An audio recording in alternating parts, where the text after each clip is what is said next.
Isaiah chapter 6, verse 8, in the words of the Lord, he says, "Who shall I send? Who's willing to go?"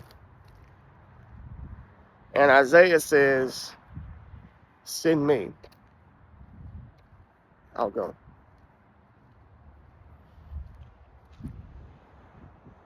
In these days that we live in right now,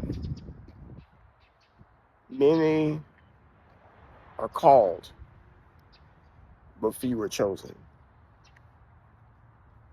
To be a willful vessel for God is an honor, because there's so many messages that need to be relayed over to the world right now. And some of you out there are called to do so. But we get so caught up with our day. We get so caught up being busy. We get so caught up with our priorities, our worries, distractions, that we don't take heed. And those seeds in which you could have been planting end up hitting the ground versus hitting the soil. You know, when those seeds hit the ground, they burn up from the sun. They don't reach anybody. They die out. And along with those seeds, you know, the hope that people were banking on, the hope that people were praying for, goes to waste. Versus, you know, when we take heed and we take those messages seriously that the Lord gives us and plant them down in the ground, and it manifests as the soil, it gets down and the water comes down from the Lord, because the Bible says, you know, we plant the seeds, but God provides the water. He is the reservoir of life, abundance, and growth. When God said, you know, who will I send? There's so many of us who could say, send me, but we don't. We think about what we can and when we can't do, the position that we're in. We're always utilizing that as an excuse as to why we can't work hard for God. God, I don't have any money. You know, God, I can't use my legs. God, I can't talk loud. God, I don't have this. God, I don't have that. You know, God never asked us what you have and what you don't have, but what he asks is, who will I send? And I'm of the firm belief that if we obey him, he will give you all of the tools in which you need to be able to get the job done.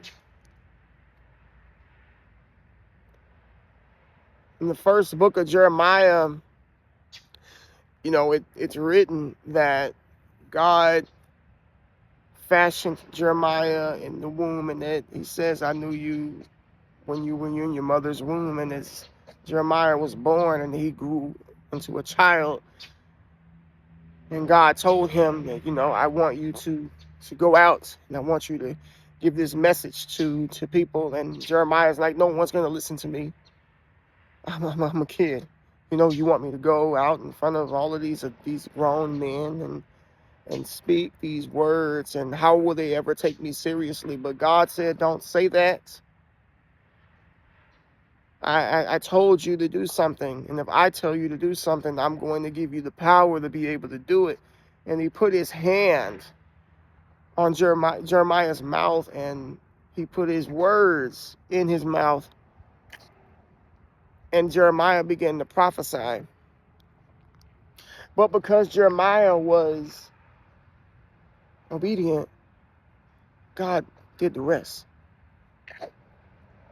Send me, is what Isaiah said.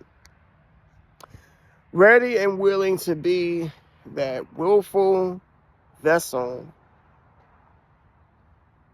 that would send warnings to the children of Judea, the children of Israel,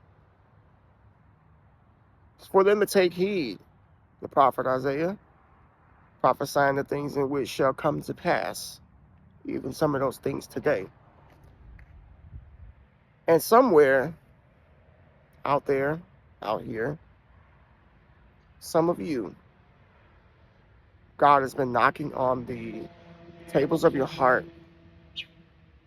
He's been trying to show you things, show you signs. And he wants you to answer the call. He wants you to go out into the world and to make disciples of all nations. He wants you to say, send me. Because if it's one thing about God, he's not going to make us do anything. He's there. He's willing to work with us regardless of our situation and what we got going on. But I always look at life from the lens of time is of the essence, and we really don't know how much of it we have. And while we're here, let's be as useful as we possibly can. And not just think about ourselves, but think about other people who may need to hear what it is we have to say, especially if the Lord ordains it. God bless you all. Thank you for watching. Peace.